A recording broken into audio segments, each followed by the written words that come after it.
18 de agosto de 1973.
Hey, ¿qué pasa, gente? Bienvenidos otra semana más.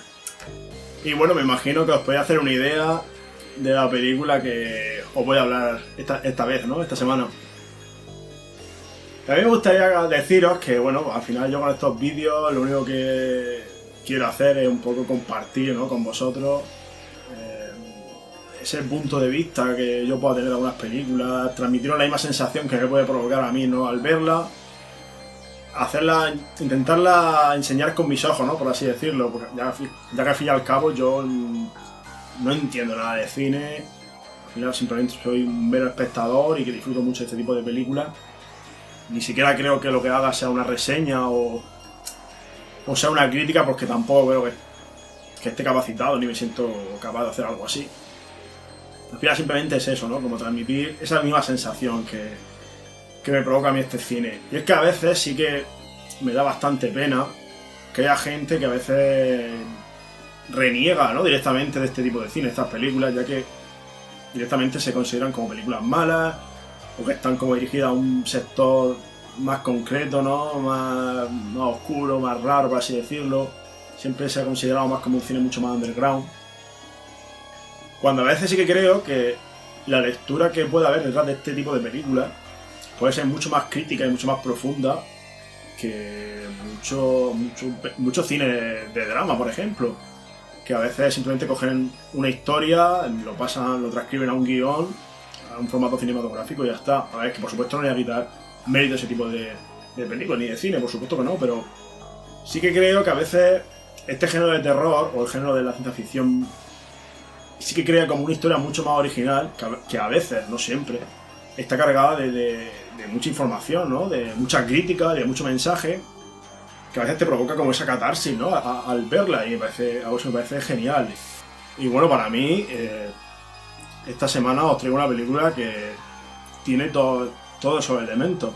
Así que, poneros cómodos que empezamos.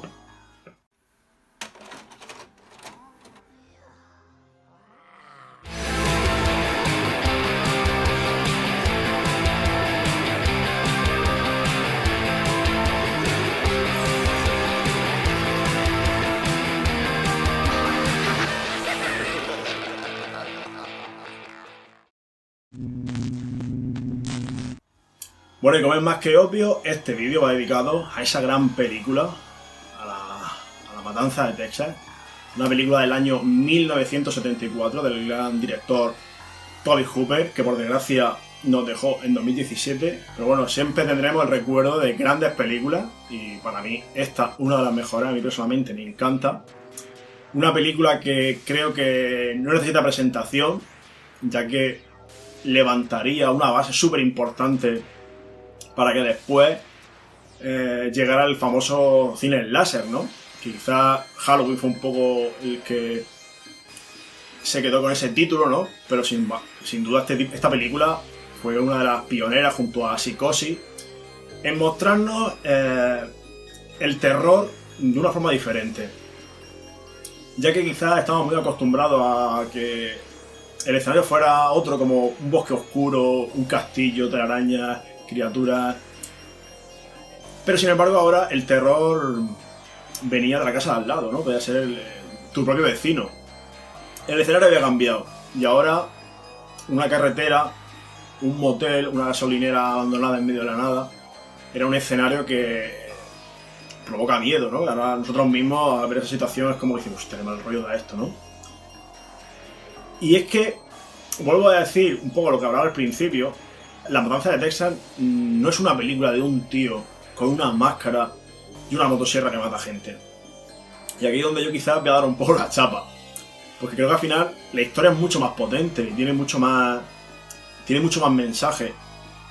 Y quizás también para eso hay que darse cuenta la época, ¿no? Que pasaba Estados Unidos, que sin ir más lejos estaban viviendo la era del presidente Nixon, cuando mandó las tropas a Vietnam, estaban viviendo la crisis del petróleo, había una brecha entre la propia gente de la ciudad, ¿no? Y había esos conflictos. Acababan de pasar el movimiento hippie, ¿no? Los años 60, un movimiento en el que el propio director Tobe Hooper lo vivió de cerca, ¿no? Ya que él siempre dijo que era una persona muy activista. O sea, nos muestra la decadencia que vivía Estados Unidos en ese momento. Sin ir más lejos, los jóvenes protagonistas de la película forman parte de esa contracultura, del baby boomer, de los últimos usuarios, por así decir, de esa América Way of Life, esa generación que rechazaba ese falso estado de bienestar que le había vendido su familia, ¿no? Sus padres. Eran también las primeras personas que ya iban a la universidad, eran estudiantes que rompían un poco esa idea más conservadora. Ya no estaban arraigados a esa cultura, por así decirlo. Y esta película se ve como abandonan la ciudad y van como a zonas más rurales en busca de respuesta, ¿no? Buscando como sus propios orígenes. Como pasaban en otras películas, como Easy Riders, que utilizan como ese concepto del viaje como una forma de encontrar respuestas, como para encontrarse a ellos mismos. Por eso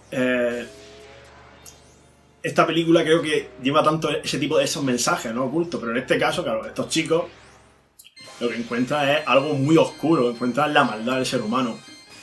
Porque todo lo que Estados Unidos había querido ocultar hasta ese momento, incluso con el cine, ¿no? Porque ya en los años 30, cuando venía películas de Europa, nos mostraban a criaturas como vampiros, hombres lobos o alienígenas, ¿no? Que venían del espacio, pero siempre era como un mal que venía de fuera. O sea, el propio país vendía como esa idea de que todo era perfecto allí. Sin embargo, esta película lo que muestra es algo muy diferente. O sea, nos muestra que el mal vive con nosotros. O sea, vive en el propio origen del ser humano.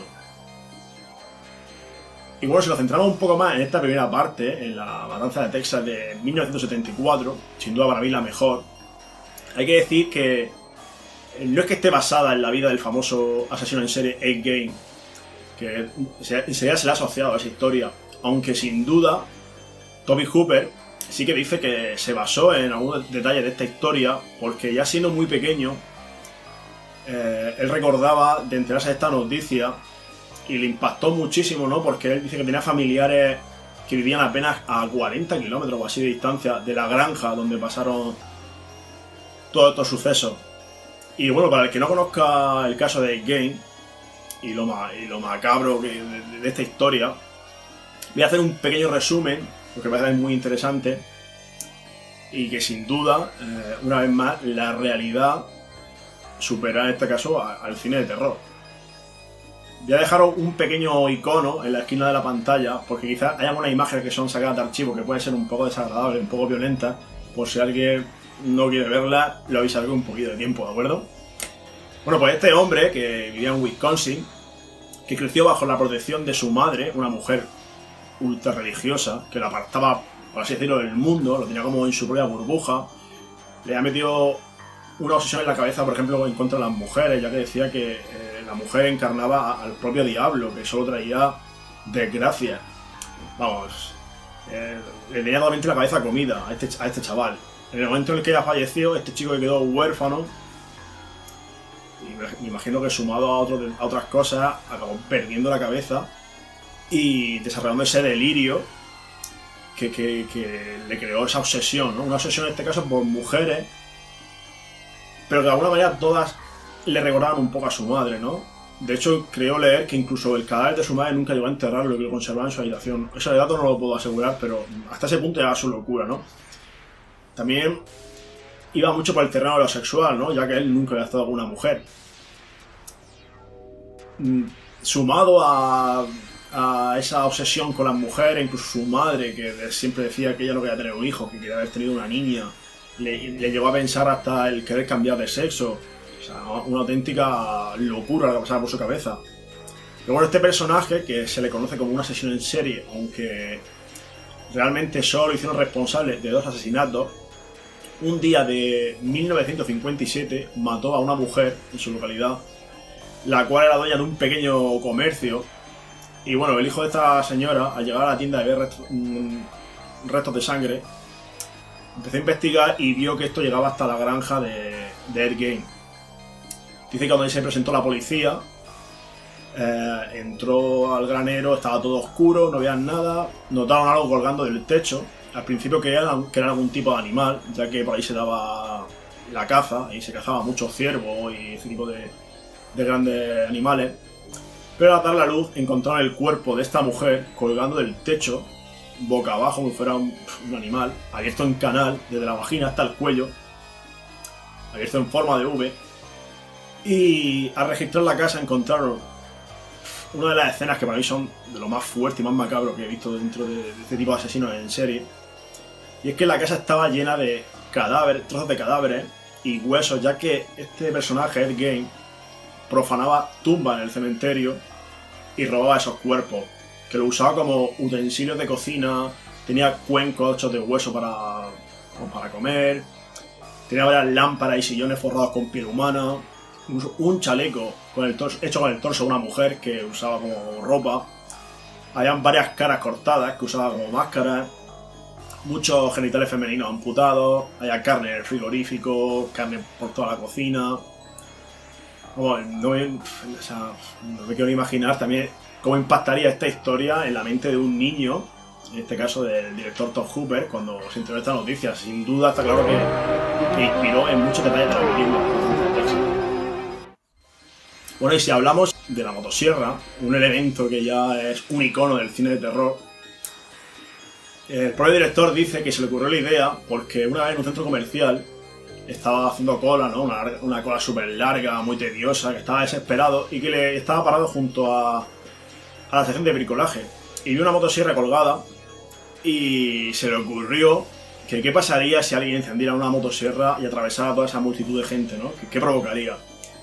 Y es que yo no sé si vosotros estáis familiarizados más o menos con este tipo de aparatos. Esta sin duda es una motosierra de verdad, o sea, esta motosierra es de mi padre y vamos, se ha usado muchísimos años. Yo de hecho tengo muchos recuerdos, sobre todo de pequeño, que al final yo vengo de una familia muy rural y ayudaba mucho a mi padre a ese tipo de cosas. Yo recuerdo de pequeño ya aguantando un poco a mi padre los troncos para cortarlos, o sea, como yo, me daba pánico, la motosierra. Recuerdo de estar ahí aguantándole el tronco y cerrando los ojos porque era el ruido que provoca este aparato. Estamos hablando de que estos son aparatos a gasoil, no como otras motosierras que se ven mucho más ahora de uso mucho más doméstico, eléctricas, que por supuesto son brutales. Pero el ruido tan estridente que provoca estos aparatos, la fuerza que tú sientes, ¿no? Como ese, al generar el corte te atrae, ¿no? Atrae la madera en este caso. O sea, no me quiero ni imaginar que alguien te ataque con un aparato de estos. O sea, tiene que ser una auténtica pesadilla. Yo creo que entraríamos en pánico, en colapso, incluso antes de que nos atacaran. Uf. Y por otro lado está la película, ¿no? Que, por lo visto, después de grabarla, tuvieron que cambiar el formato, lo que hizo que tuviera ese grano, ¿no? Esa imagen que incluso se ve ahí peor, sumada a esos movimientos de cámara tan bruscos que nos generan esa atmósfera tan oscura, y incluso nos recuerda a veces más a un documental, ¿no?, que a una película. Y eso te provoca esa sensación, ese clima, esa atmósfera tan enferma que se respira en la película. Es que son de esas películas que creo que puedes como notar el olor, ¿no?, de lo que estás viendo. Esa familia de caníbales, que a mí personalmente me hace sentir unos momentos súper incómodos. O el momento de la furgoneta al principio de la película, cuando recogen a este chico, al menos de esta familia de caníbales, que te das cuenta enseguida como está completamente loco, o sea, como que, o sea, está ido, o sea, es que cómo está rodada esa escena. Y sin ir más lejos, ya este propio chico les cuenta a los adolescentes que bueno, que él y su familia se dedicaban a la industria de la carne, pero que por culpa de las máquinas, ahora el trabajo de los humanos se está sustituyendo por estas máquinas y no hay trabajo. O sea, de nuevo, te hace otra vez como te muestra ese choque, ¿no?, que había entre la globalización, la industria y la vida más rural, ¿no?, cómo se generaba esa diferencia entre estas dos poblaciones. Por otro lado, el actor que forma al famoso cara de cuero, Leatherface, Gunnar Milton, dice que a él no lo dejaban lavarse durante el tiempo que tardaron en rodar la película. Y claro, su propio olor, sumado a muchas cosas que había en el decorado, ¿no?, se usaban de atrezo, que por el propio calor de los focos se iban pudriendo y descomponiendo, había tal hedor, o sea, una peste en el set de rodaje, que muchos actores y la gente de cámara acababan vomitando durante las tomas de esta película.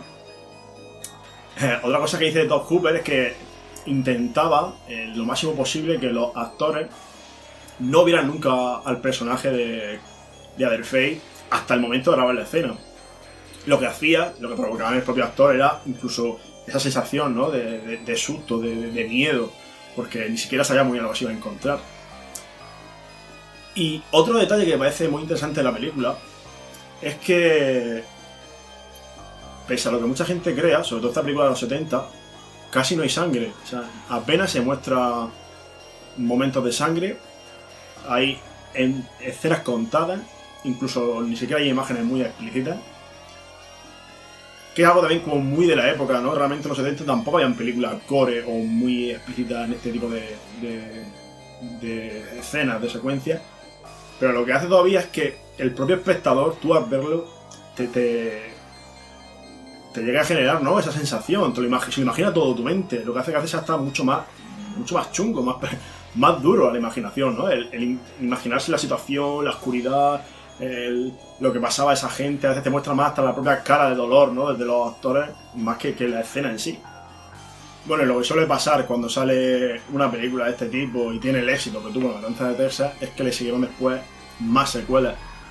En este caso creo que fueron 2 o 3 años después, salió la segunda parte, La Matanza de Texas 2, que la verdad que para mi gusto ya es bastante más floja que esta primera, ya que tiene como un toque mucho más cómico. El propio director dice que, bueno, que en el momento también que se grabó la película era como lo que más se estaba llevando en ese momento, ¿no?, que era que ya mezclar un poco la comedia con el terror.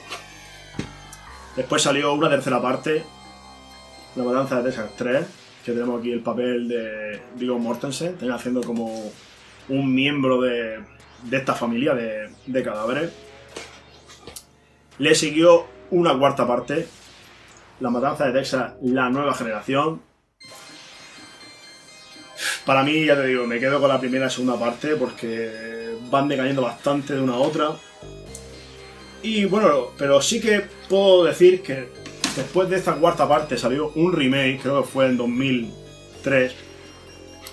Un remake que para mi gusto es muy disfrutable. Un remake de esta historia original, ¿no?, del 74.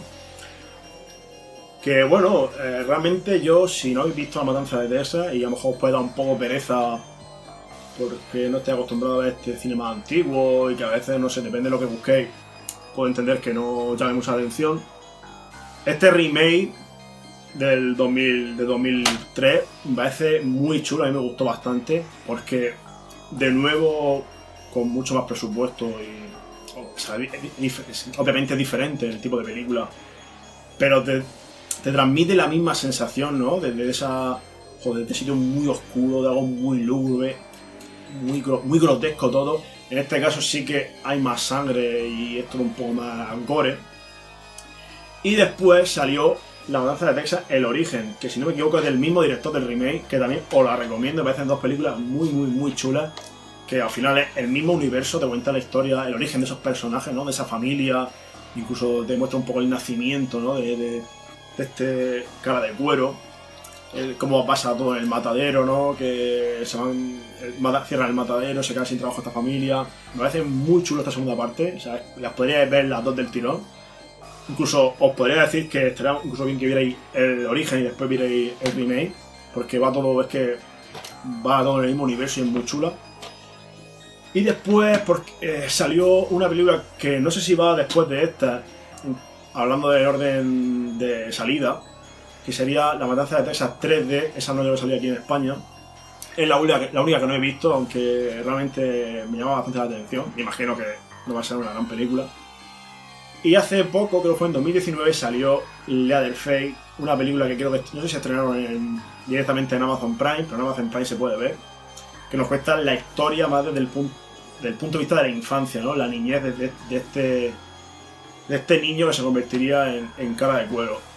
Yo la verdad que la esperaba con mucha ganas esta película y me decepcionó mucho. O sea, al final un cine bastante más palomitero, no sé, se deja ver, ¿no? Es entretenida, pero al igual que está El Origen de Halloween, de Rob Zombie, que nos cuenta como una historia parecida, pero con Mike Myers, me parece una película muchísimo más chula, más, o sea, no se puede comparar, y esta pues flojea bastante más, la verdad. Y bueno, pues hasta aquí La Matanza de Texas de 1974. Espero que hayáis disfrutado del vídeo. O sea, una película que a mí me encanta. Y de nuevo, pues eso. Muchas gracias por aguantar hasta el final del vídeo. Muchas gracias por el apoyo que me estáis dando todos. Y lo de siempre, nos vemos próximamente. Nos vemos muy pronto. Estoy preparando por ahí algunos vídeos que creo que pueden quedar muy chulos. Y nos vemos la semana que viene. Un saludo y chao.